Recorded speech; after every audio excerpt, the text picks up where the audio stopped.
Another One Bites the Dust, by Dan Mason. Let's address an atheist's argument with a rebuttal, explaining the difference between debunking and offering a different opinion, identifying logical errors and speculation, and applying intelligent design, ID, with empirical evidence to support its claims. Here is the comment I received. I look forward to reading your scientifically published paper and you winning the Nobel Prize. Now, here is my response. 1. Failure to meet the requirements to debunk ID. Your comment appears dismissive rather than an attempt to debunk ID using empirical evidence. To debunk a scientific hypothesis, you must engage with the claims made by ID proponents, such as irreducible complexity or the specified complexity within DNA. Offering a flippant remark about Nobel Prizes or dismissing ID without engaging in the scientific discourse does not meet the standard required to disprove ID. Debunking requires data-driven refutations. If your goal is to discredit ID, the burden is on you to demonstrate, through peer-reviewed research, that the mechanisms proposed by evolution, such as random mutation and natural selection, sufficiently account for biological complexity. Without this, your response remains a matter of opinion, not a debunking.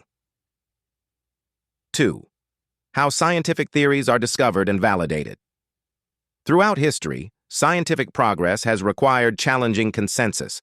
Galileo questioned the geocentric model, and Einstein revolutionized physics by challenging Newtonian mechanics. Similarly, ID challenges the sufficiency of Darwinian evolution to explain complex biological systems.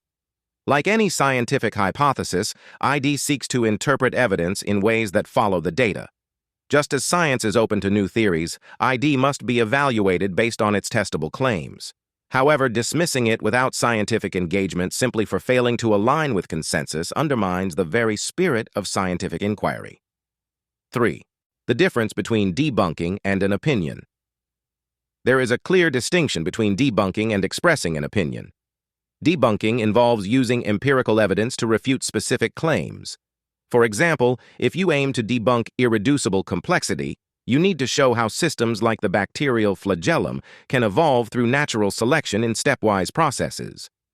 Offering an opinion is when someone disagrees with a theory, but fails to present data or evidence to back up their view.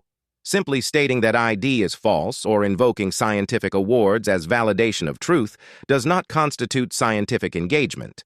Without empirical evidence, your argument falls into the realm of opinion, not scientific refutation. 4. Pointing out errors in logic and speculation. Your argument contains several logical errors. Appeal to ridicule. You dismiss ID by suggesting that unless it wins a Nobel Prize, it isn't valid science. This is irrelevant to the actual discussion. Scientific validity is determined by evidence, not by trophies or accolades. Straw man fallacy.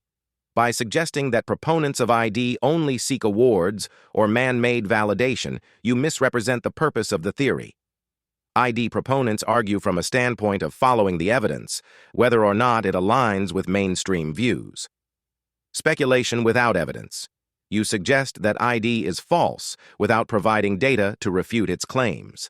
Simply asserting that ID lacks scientific merit without addressing irreducible complexity or specified complexity is not a valid rebuttal. 5. Applying ID and providing empirical evidence. Irreducible complexity. Certain biological systems, like the bacterial flagellum, cannot function without all their components working together. ID proponents argue that these systems could not have evolved through gradual mutations, as intermediate stages would not confer survival advantages. This is a testable hypothesis. If you wish to refute it, you must provide evidence showing how the flagellum could have evolved step by step. Specified complexity in DNA. DNA is often cited as an example of specified complexity. It contains highly organized instructions that direct cellular processes. According to information theory, specified complexity typically arises from intelligent sources. The argument here is that naturalistic processes, like mutation, have not been shown to generate the kind of organized complexity observed in DNA. Fine-tuning.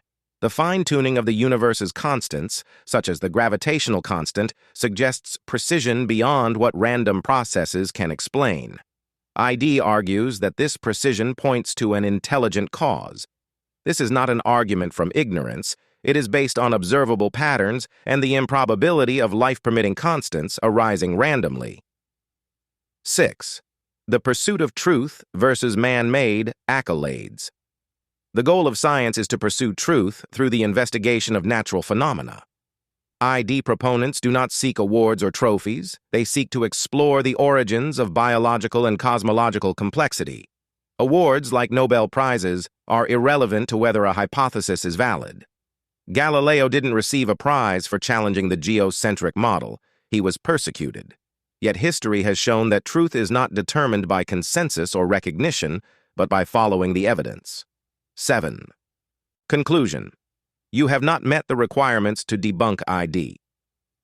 Your argument falls short of debunking ID because it relies on opinions and logical fallacies, not evidence.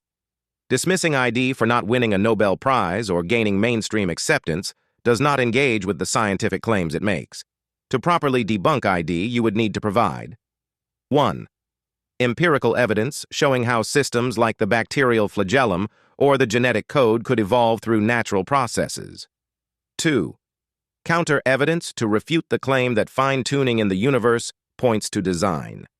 3. Demonstrable mechanisms by which random mutation and natural selection can generate the specified complexity found in DNA. Without this, your response remains speculative and opinion-based rather than scientific. ID offers testable hypotheses and engages with the complexity of biological systems, making it a valid scientific pursuit. If you wish to refute it, the burden is on you to present evidence, not dismiss it with unfounded assertions. Thanks for watching. Please tune in again, like, and subscribe. I will see you in the comments.